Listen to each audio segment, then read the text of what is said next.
Radio 593 presenta La Voz Ciudadana.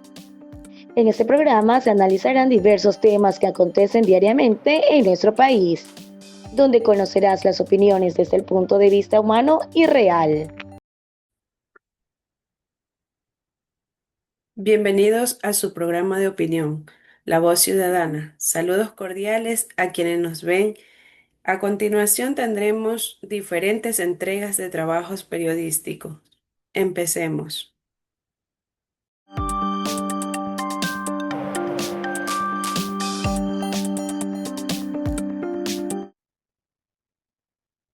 Saludos cordiales, queridos videntes. Mi nombre es Andrés Omerchan de Radio Más 593. El día de hoy voy a hablar acerca de un tema bastante controversial, como lo es la emboscada y asesinato de 11 miembros militares a manos del CDF o Comandos de la Frontera, los cuales se encuentran situados entre las fronteras de Ecuador y Colombia, que ha generado dudas con respecto al índice de violencia que se vive en nuestro país. Pero, ¿qué es lo que conocemos acerca de este caso? Este se suscitó el viernes 9 de mayo del presente año 2025, en la zona del Alto Punino, provincia de Orellana, donde se llevaba a cabo operaciones en contra de la minería ilegal y de otros delitos, tales como el tráfico o ingreso de drogas a nuestro país. En aquel operativo se suscitó un incidente, el cual un grupo de militares fueron emboscados con fusiles, con granadas, con explosivos y bueno, dejaron un total de 11 muertos, un herido y un agresor muerto. Se sabe que estas personas pertenecían a las Fuerzas Armadas del Ecuador y que eran partes del pelotón de reconocimiento de la Cuarta División del Ejército. Aquellos tenían entre 28 y 41 años y además contaban con excelente formación, como formación en combate en selva, paracaidismo, eran personas bastante instruidas, sabían de reconocimiento a largo alcance y estaban especializados en esto. Pero, ¿qué fue lo que pasó? Para contextualizar un poco, tenemos que hablar acerca de aquellos implicados en este caso.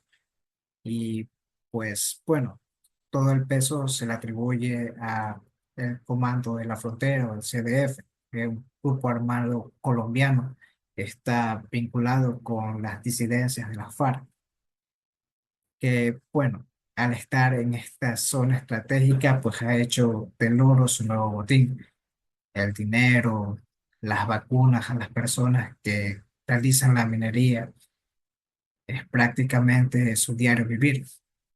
Si bien sabemos todo ello, eh, toda la producción que ellos procesen se ve afectada por estas personas. Y sumado a ello tenemos el hecho de la violencia. No solo ahí, sino también la violencia que atraviesa el país y bueno, nuestro país en general. El país, el acceso sencillo y fácil de la droga que se trafica dentro y fuera de aquí hace hincapié a la problemática. Teniendo en cuenta todo esto, sabemos que vivimos en un índice donde prácticamente la violencia está a la par del día a día, donde inclusive los criminales tienen mayores derechos que muchos de nosotros. Y eso nos pone a pensar qué pudo pasar o qué fue exactamente lo que pasó.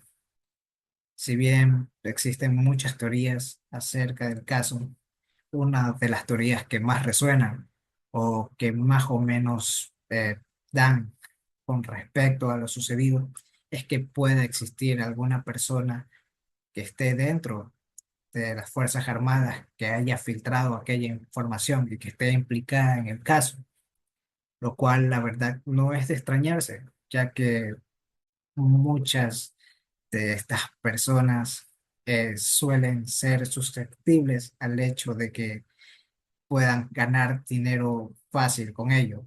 Y también sabemos que vivimos en un país donde la corrupción y el dinero fácil corrompe hasta la persona más recta. Si hablamos de ello y si tenemos en cuenta también, podemos recordar muchas incidencias con respecto a esto.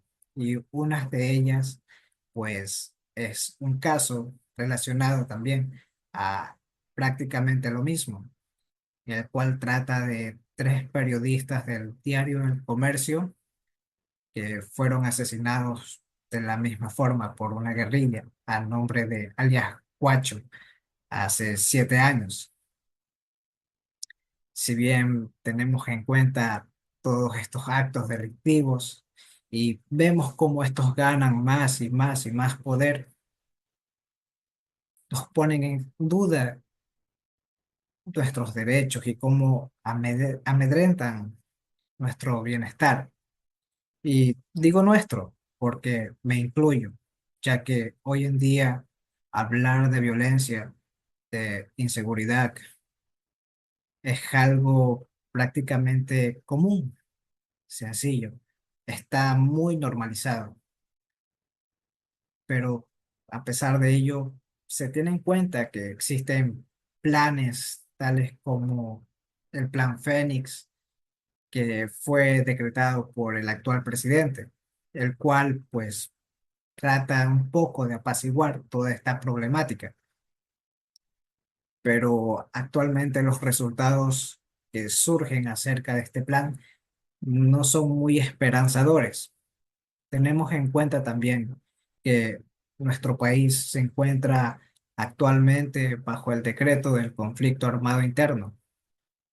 Entonces, nos damos cuenta de las importancia o inclusive de lo alarmante que es esta situación. Pero volviendo al tema principal, tenemos que analizar un poco más acerca de, en este caso, el caso. La persona que fue abatida se trata de un guerrillero de que, bueno, su alias es el compadre. Y lo curioso es que esta persona se relaciona, tiene relación un poco directa con los lobos. Entonces, con ello podemos sacar una conclusión, podemos generar una opinión, cómo estas bandas han crecido y cómo las leyes no hacen nada para estas bandas. O sea, sabemos que cometen crímenes y que son muy persuasivas y blandas cuando éstas cometen ese crimen. Esto es un factor muy importante a analizar. Si bien tenemos de ejemplo el caso de las cárceles de nuestro país, las cuales gozan de beneficios que no deberían de estar ahí, como el ingreso de dispositivos móviles, de armas, electrodomésticos, por lo cual nos damos cuenta que el sistema es el principal punto que debemos de cambiar, al igual que el mejoramiento y la capacitación del ejército, de las fuerzas policiales, donde también se necesita de urgencia realizar cambios. También podemos tomar en cuenta el hecho de lo que estábamos comentando ahora, la posibilidad de que haya alguien que esté mandando información. Entonces, se podría realizar investigaciones para descartar posibles conexiones con miembros delictivos. Se puede invertir en una mayor equipación, tanto de personas o de capacitadores, que ayuden en procesos de inteligencia a la hora de ejecutarse algún tipo de operación para poder tener un buen resultado, ya que con ello podríamos garantizar un poco más el éxito de estas operaciones y, y una correcta ejecución de la misma. Si bien estas pequeñas propuestas pueden generar un pequeño cambio, no es suficiente para la actual ola de delincuencia, pero se puede esperar un poco. ya que actualmente hace poco pasamos por votaciones y varias de esas propuestas de nuestro actual presidente iban direccionadas a ese ámbito. Todo ello se verá más adelante y podemos ver si existe un cambio o mejoría para salir del top de los 50 países con mayor índice de violencia. Sin más que acotar o sin más que decir, esta puede ser mi breve y pequeña opinión acerca del tema. Muchas gracias.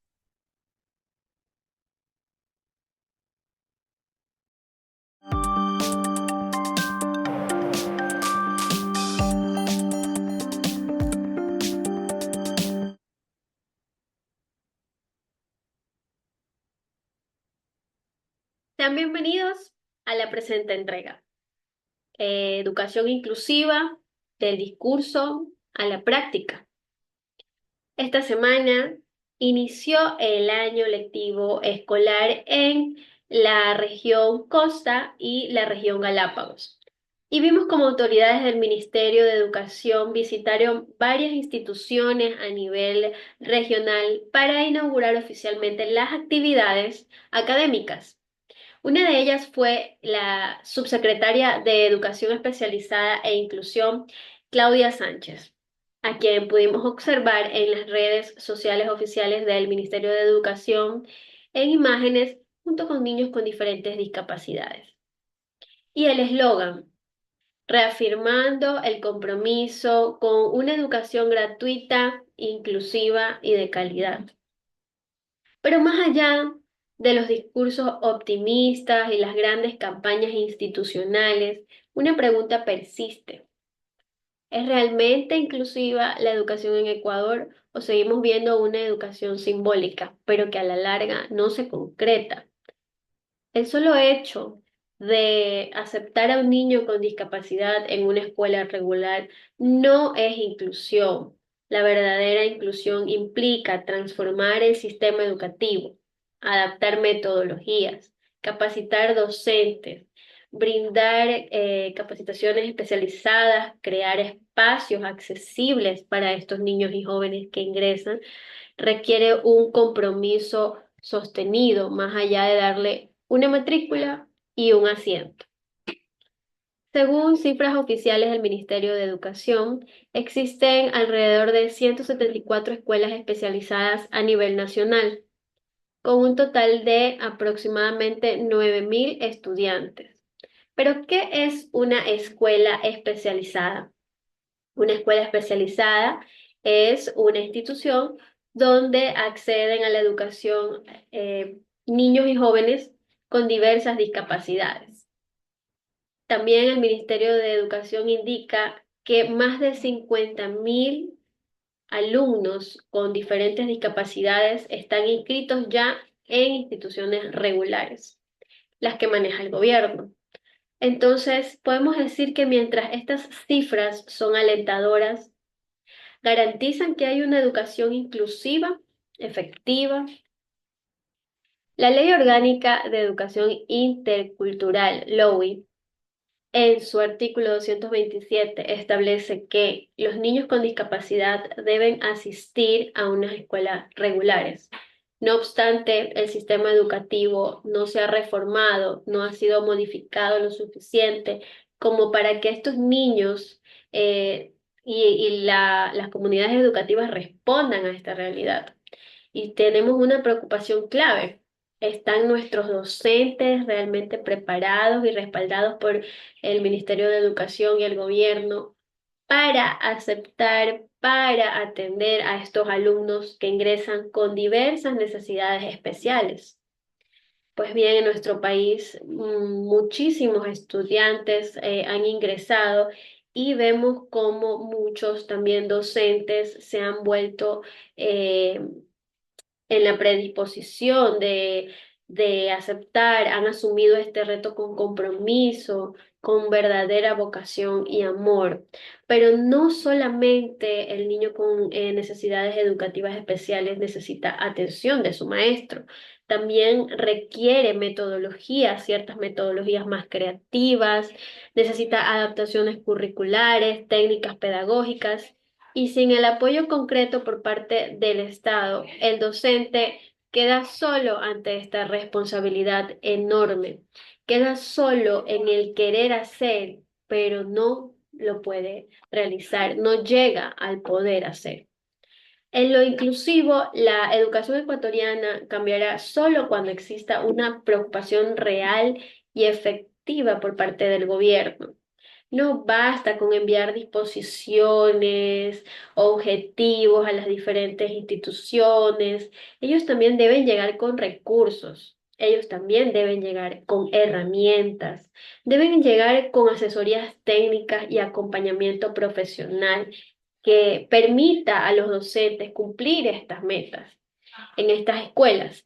Se les entrega a los estudiantes, por ejemplo, los libros dispuestos por el gobierno, pero por ese lado no se entrega los libros especializados para cada necesidad o libros con adaptaciones curriculares. Y si decimos que en el país existen 50.000, alrededor de 50.000 estudiantes con necesidades especiales, también decimos que alrededor de 50.000 libros, 50.000 kits de libros son entregados a estos alumnos, pero no sirven para que ellos puedan tener su educación. No les sirven. Eso quiere decir que estos recursos también se están perdiendo. Por un lado se están perdiendo y por otro lado se están necesitando. Se pierden estos recursos y ellos no los pueden utilizar. ¿Qué pasa con el material y apoyo didáctico para este sector estudiantil? Pues bien, si nos comparamos con países como España, tenemos que en este país alrededor del 83% de los alumnos con discapacidad tienen acceso a escuelas de educación especial regular. 83% es un número muy grande, pero ellos han tenido que recorrer un largo camino para llegar a esto. En España existe una red de profesionales capacitados, psicopedagogos, maestros, psicólogos, terapistas en cada institución. Es una situación que no vemos en nuestro país, por ejemplo. Vemos que solamente los especialistas como psicólogos existen en las escuelas del milenio. ¿Y qué pasa con estas escuelas que están a nivel rural? No podemos preguntarnos qué pasa con las escuelas unidocentes, donde el maestro también es director, el maestro es conserje, el maestro es el que abre la puerta y sin embargo, si llegara un niño con discapacidad a necesitar de que esa escuela lo acoja, pues este maestro lo deberá acoger porque está indicado en la ley, es su derecho. Entonces, estos son maestros, como lo indicaba, que tienen vocación, pero necesitan el apoyo del gobierno, ya que no se da en todas las instituciones el apoyo pedagógico y tampoco existen los protocolos eficaces para manejar esta situación. Y aún así, a pesar de toda esta ayuda que tiene España, este camino recorrido, este avance, España también tiene falencias en su infraestructura, en su política, pero nos muestra un camino que nosotros recién estamos empezando a recorrer como país a nivel de educación inclusiva. En Ecuador hay muchas escuelas que no tienen rampas, que no tienen baños adaptados, que no tienen materiales inclusivos, mucho menos personal capacitado.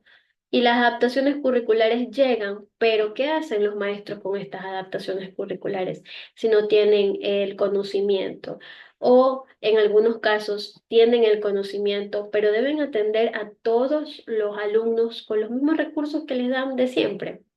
¿No? Si bien existen protocolos para denunciar negligencias en instituciones educativas y la ciudadanía puede acudir a los diferentes distritos que están distribuidos a nivel nacional para realizar sus denuncias, también se puede realizar reportes en línea. Pero ¿qué pasa?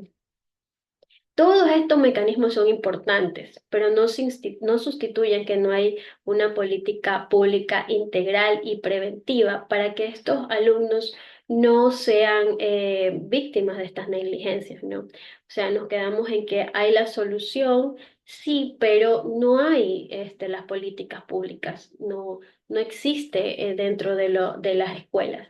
Simplemente, pues las personas deben acudir al distrito, preguntar, no hay ese nivel organizacional, estamos todavía empezando.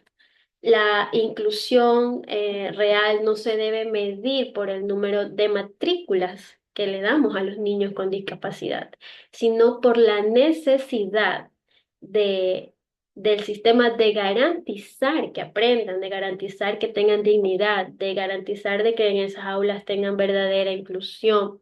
Un niño con discapacidad puede aprender, puede crecer y contribuir enormemente a su entorno, pero necesita herramientas adecuadas y el apoyo a nivel de gobierno. El país avanzaría enormemente hacia la productividad si estos niños ingresan con éxito, por ejemplo, al mercado laboral. Sería de verdad exitoso que los niños obtuvieran lo que necesitan, las, eh, las tácticas, necesarias para poder graduarse y contribuir con su mano de obra al mercado laboral. Para nuestra sociedad sería muy importante porque estos niños llegarían a nuestra sociedad como un aporte, como personas activas para contribuir a la economía de nuestro país. La educación ecuatoriana cambiaría cuando de verdad entendamos que debemos incluir a este sector de estudiantes y no solo integrarlos a un aula, no solo darles un asiento. Deben haber cambios reales en el aula, a nivel institucional, a nivel cantonal, provincial, regional, nacional, políticas públicas, presupuesto para la educación de estos niños, sobre todo y siempre desde la empatía, porque ningún niño debería quedarse fuera, porque la sociedad en la que vivimos debería ser inclusiva y comenzar desde las escuelas. Podríamos ver este cambio si empezamos desde las aulas, desde la educación. Los espero en una próxima entrega para abordar otros temas de interés.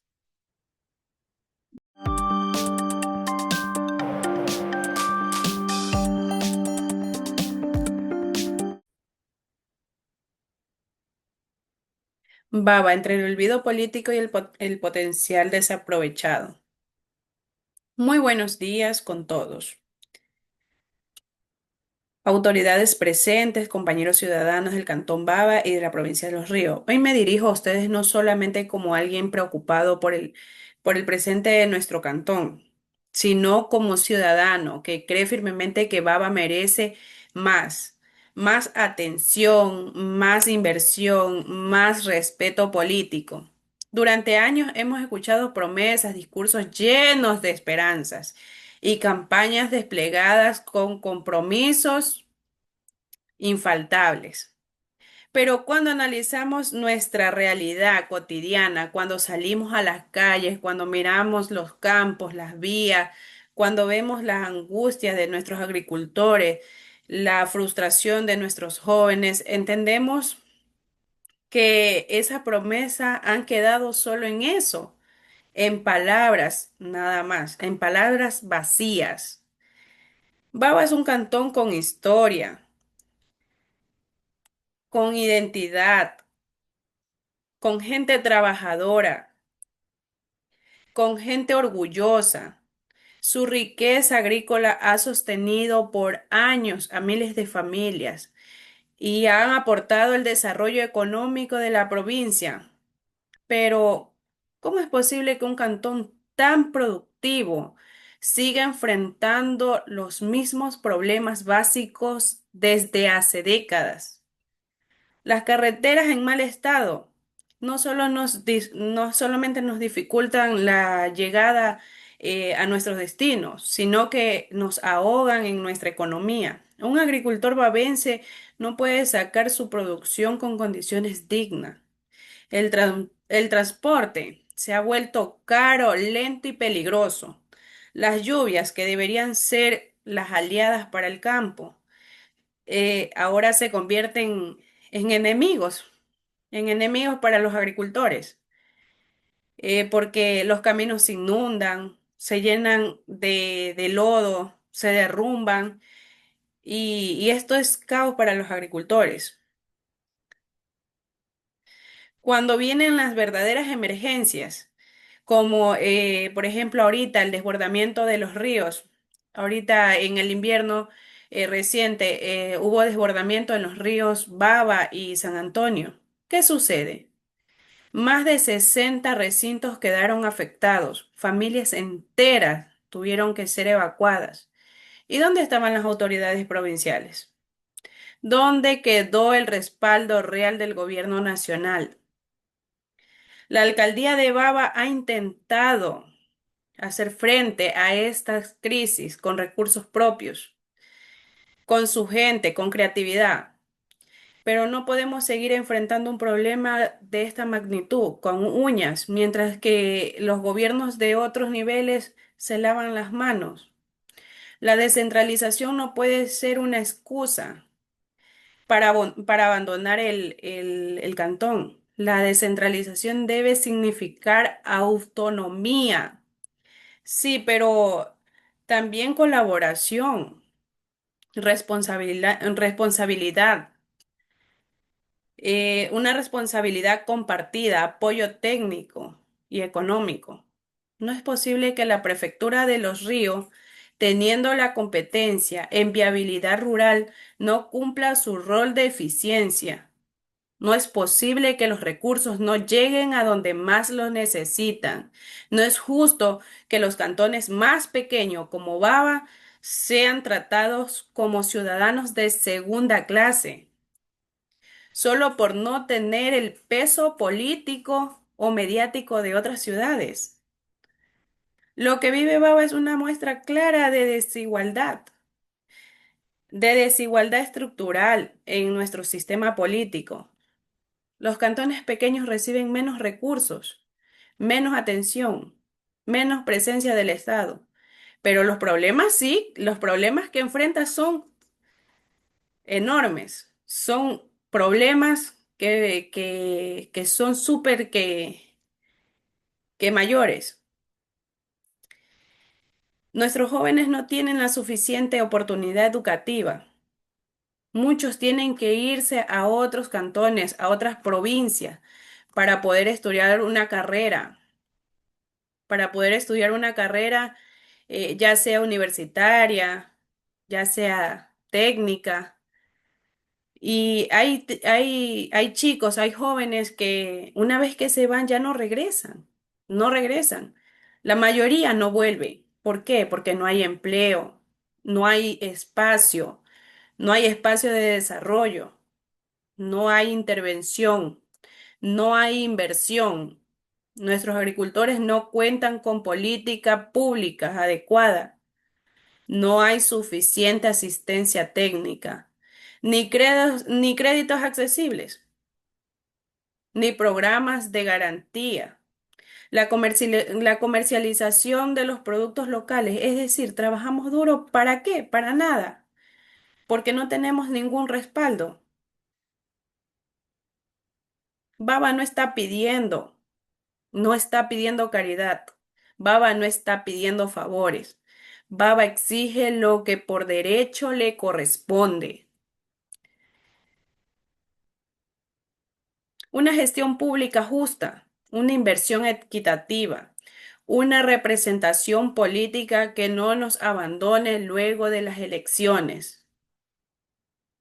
Exigimos que se presenten, que se respeten las potencias, que la prefectura cumpla su labor en las vías rurales, que el gobierno nacional invierta en infraestructura, en educación, en salud, que los representantes de los ríos y de la asamblea no se olviden de Baba. y que nuestras autoridades locales tengan el respaldo necesario para actuar con eficiencia. Exigimos también transparencia, porque no solo podemos hablar de desarrollo si la corrupción sigue siendo un obstáculo silencioso. Queremos saber a dónde van los fondos.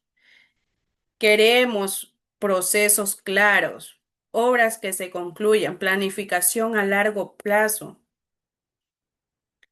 Y lo digo con claridad, Baba tiene todo para ser un cantón próspero. Tenemos tierras fértiles, gente honesta, trabajadora, jóvenes con talento, una ubicación estratégica.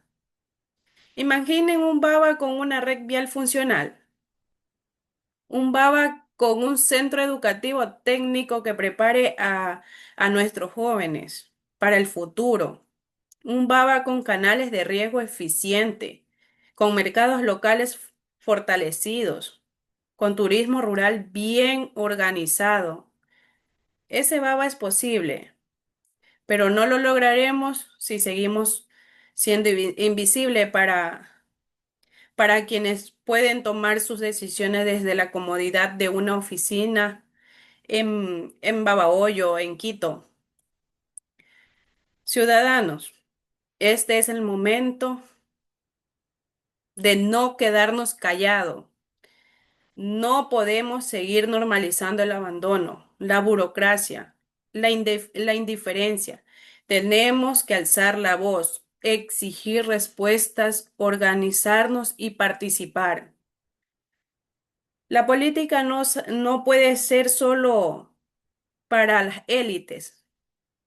Debemos involucrarnos, vigilar, proponer solución. Las soluciones no vendrán desde arriba. Las soluciones no vendrán desde arriba si nosotros no nos ponemos a empujar desde abajo. Exijamos audiencia política, fiscalización, cumplimiento y obra. Exijamos que nuestras autoridades locales rindan cuenta, pero también que las autoridades provinciales y nacionales se acerquen y escuchen y actúen. Baba no es un cantón en el olvido, es un cantón abandonado por un sistema que prioriza lo grande y descuida lo esencial. Pero nosotros no podemos cambiar eso desde desde nuestra voz, desde nuestra participación, desde nuestra decisión de no quedarnos con los brazos cruzados. Baba merece más. Y si el Estado no nos da lo que le corresponde, es nuestro deber recordarle que aquí hay un pueblo vivo y digno y decidido a reclamar lo que le pertenece en su lugar. Muchísimas gracias.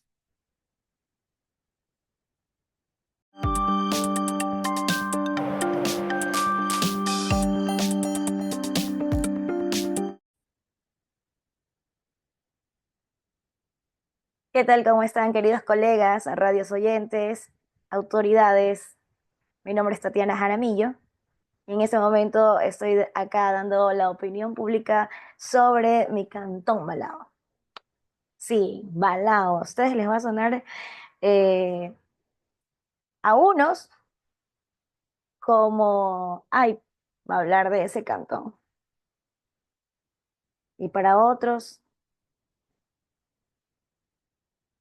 el simple hecho de nombrar nos conmueve porque quienes residimos, quienes somos parte, teníamos un Balao de paz, un Balao lleno de gastronomía exquisita, de visitantes, turismo, muchísimas cosas buenas.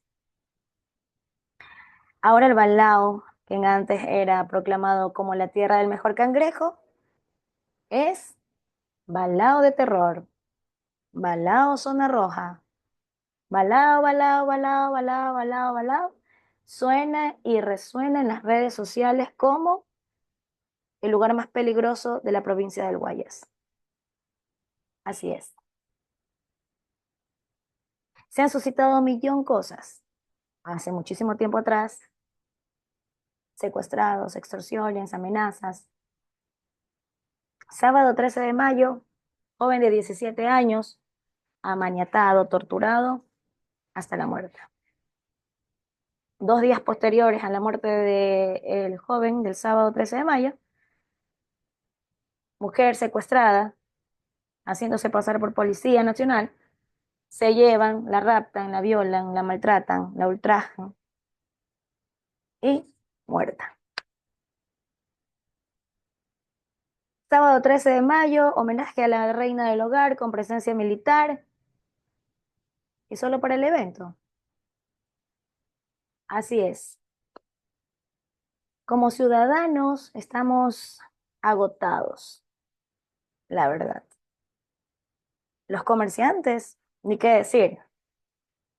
Hoy tuvimos, bueno, podría decirse, el privilegio de observar a quien hace unos días también atrás se puso a disposición del cantón como el nuevo jefe de la comisaría de la Policía Nacional del cantón y a la jefa política nueva. Le digo nueva porque es nueva, ya que la anterior jefa política, bueno, nuestro entorno la conocimos mediante las campañas políticas que tuvo del binomio presidencial al actual presidente del Ecuador, Daniel Noboa. Fue partícipe también de las campañas y hubo el roce social, hubo el conversatorio como tal con el pueblo, a la entrega de camisetas, víveres, etcétera. Pero de ahí no supimos más de ella hasta justamente, como les menciono, ya en este momento de que tenemos nueva jefa política. Oh, sorpresa, el día de hoy, a las afueras del mercado municipal del cantón, se suscita un conflicto, un problema. Pasa que el comisario comienza a ejercer su rol como jefe de la Policía Nacional, comisario como tal, ¿verdad? Bueno, comienza a realizar sus actividades en mi ignorancia, yo digo, pues no, el comisario se dirige a los comerciantes a realizar la respectiva pregunta, qué ha pasado, en qué les podemos ayudar, quiénes son o tú los conoces, bueno, no sé, la forma del diálogo que él tenga con la ciudadanía, para recabar información e investigar acerca de los extorsionadores, porque los comerciantes tienen muchísimo tiempo viviendo en zozobra. La ciudadanía en general vive en zozobra. Ayer, 2 años de gestión política en la alcaldía ciudadana. Hemos palpado obra social, hemos palpado obra pública, gestión con la prefectura del Guayas, cómo se incentivan a los chicos a ser partícipes de las escuelas de fútbol. Sí, lo hemos visto. Hemos reconocido que para la ciudadanía sí hay un referente en el caso de alcaldía. Hay un comunicado oficial que se hace a vista y paciencia de todos quienes tenemos redes sociales, pues no, se los voy a leer, voy a ser partícipe de esta lectura, ya que los comerciantes, como les menciono, es el querido comisario acercándose pues a cada persona que trabaja en el municipio.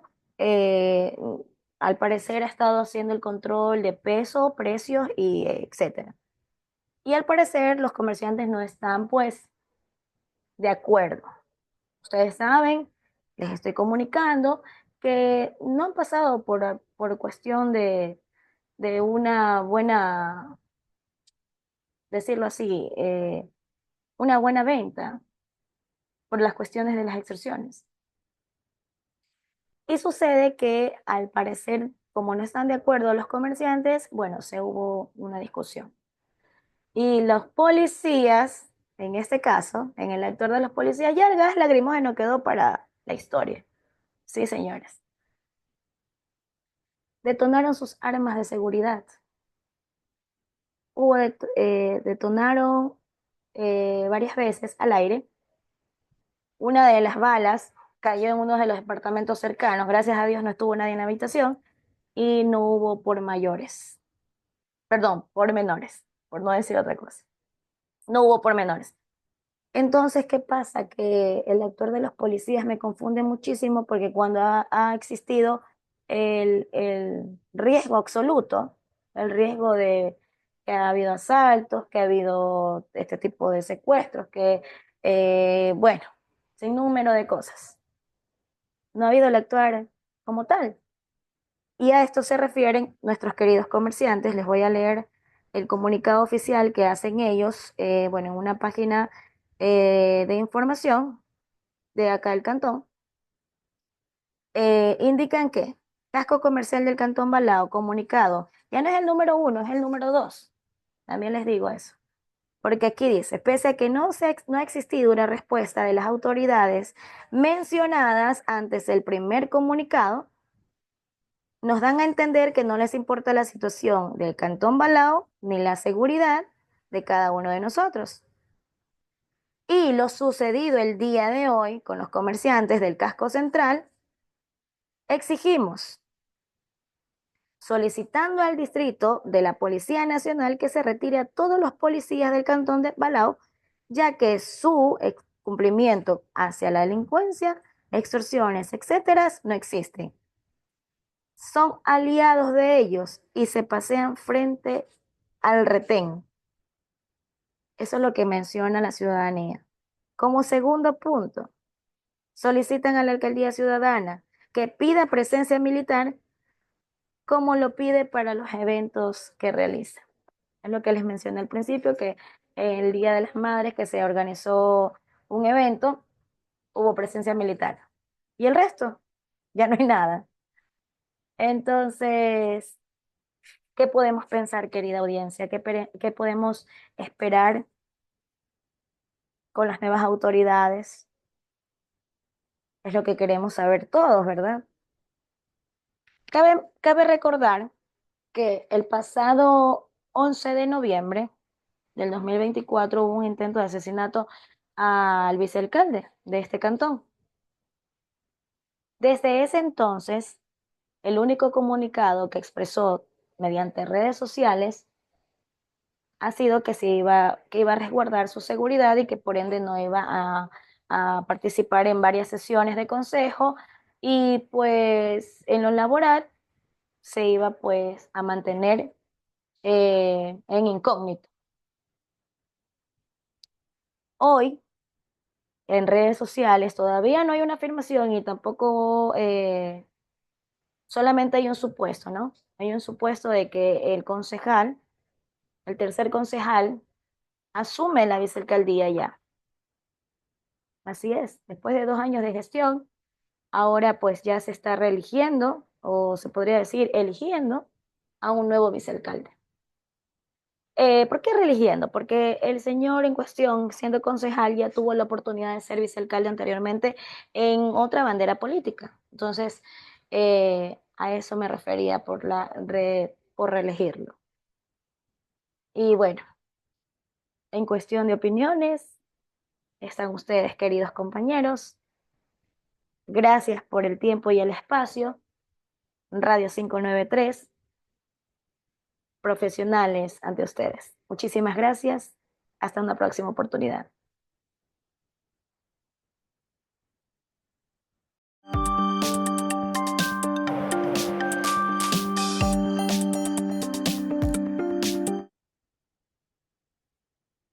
Hola, hola, quienes nos escuchan y nos observan a través de nuestras redes sociales. Te invito a quedarte con nosotros para pensar, opinar y construir juntos una mirada más profunda de la realidad. Hoy quiero hablar sobre un tema muy importante que afecta a miles de niños, niñas y adolescentes en nuestro país, que es la educación en lugares de difícil acceso en el Ecuador. Imaginemos por un momento que para ir a clases un niño tenga que caminar 2 horas por caminos de tierra, cruzar un río o subir una montaña. Esta es la realidad diaria de muchos estudiantes en el Ecuador que viven en zonas rurales o aisladas donde el acceso a la educación es muy limitado. Aunque la educación es un derecho para todos, la realidad nos muestra que no todos tienen las mismas oportunidades para estudiar.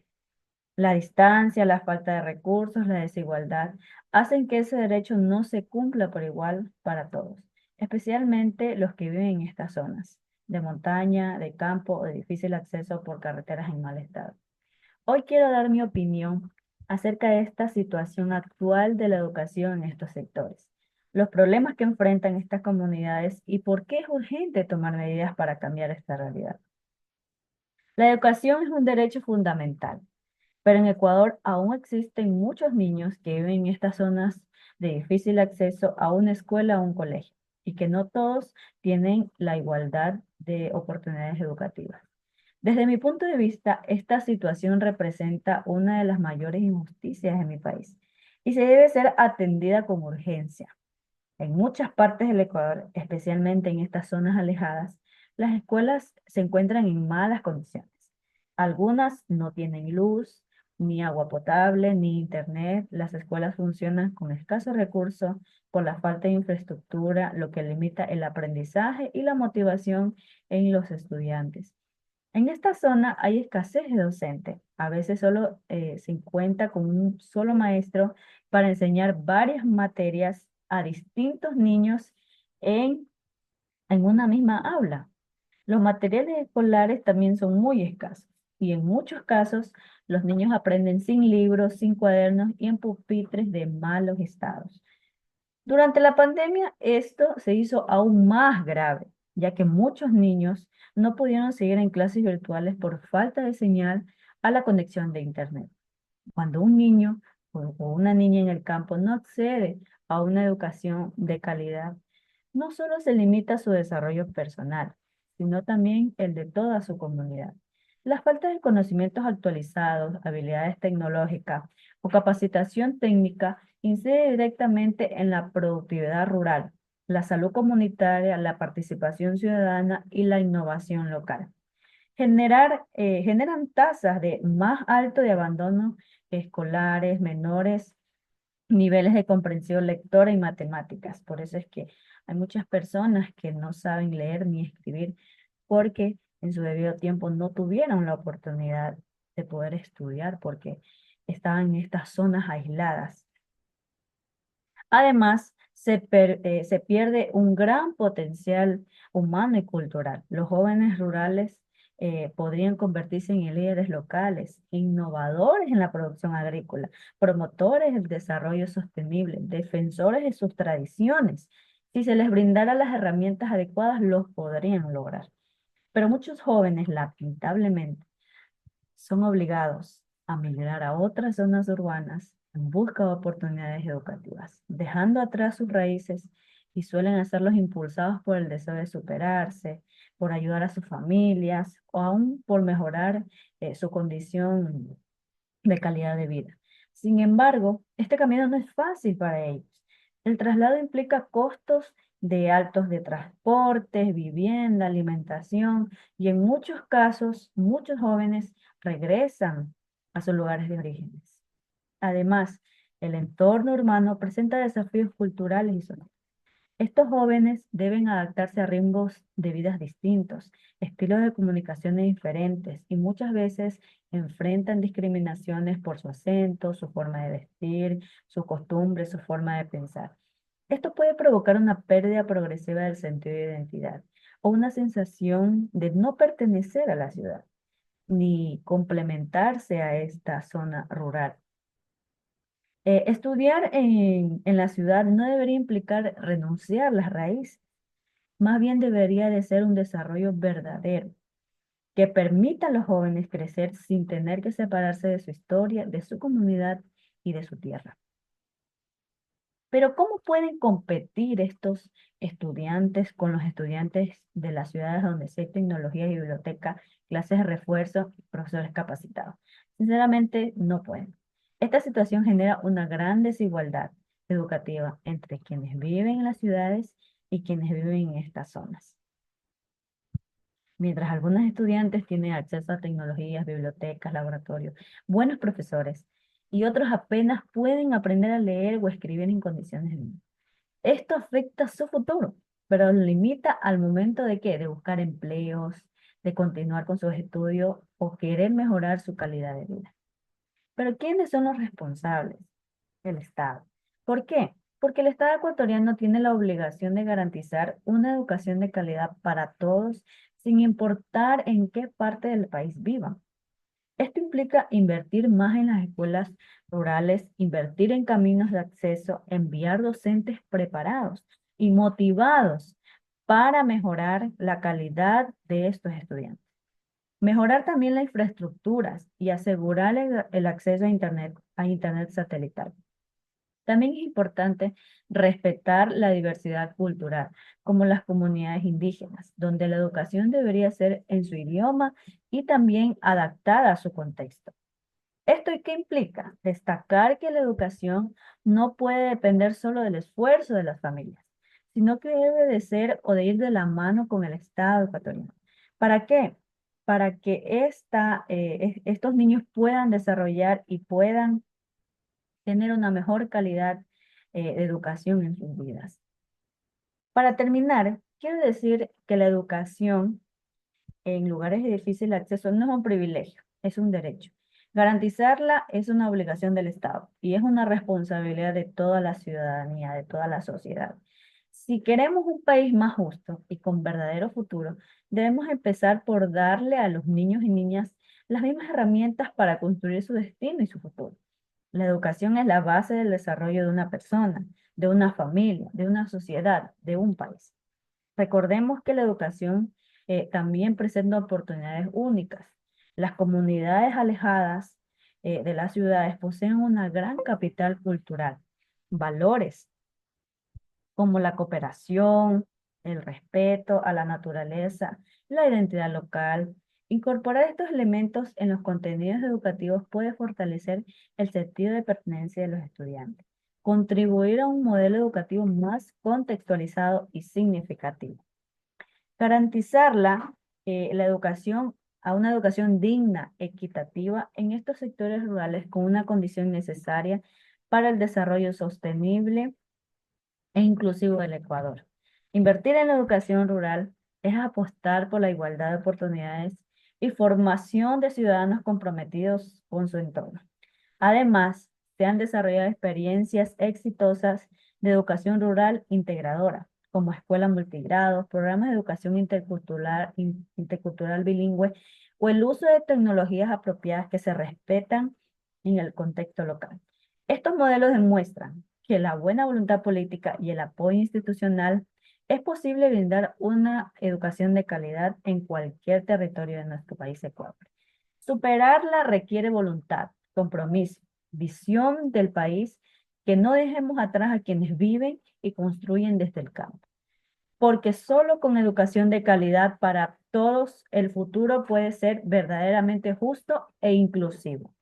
Todos los niños y niñas merecen las mismas oportunidades para crecer, para soñar, sin importar dónde nacieron. Sin embargo, cuando un niño no puede estudiar por vivir lejos o por falta de recursos, estamos fallando como sociedad. No se trata solo de construir escuelas, sino dar oportunidades reales con docentes preparados, materiales adecuados, acceso a la tecnología. Llegar con educación a los lugares más apartados es una muestra de compromiso, de justicia y de esperanza. Si queremos un país más justo y con futuro, debemos comenzar por cerrar la brecha educativa y llegar a donde más nos necesitan, que son las comunidades olvidadas. Muchas gracias.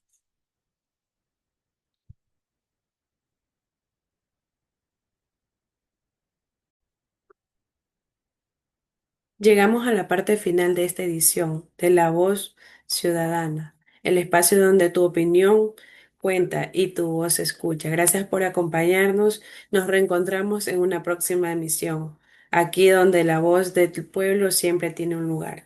Hasta pronto. Radio 593 presentó La Voz Ciudadana, un programa que analizamos diversos temas que acontecen diariamente en nuestro país, donde conocimos las opiniones desde el punto de vista humano y real.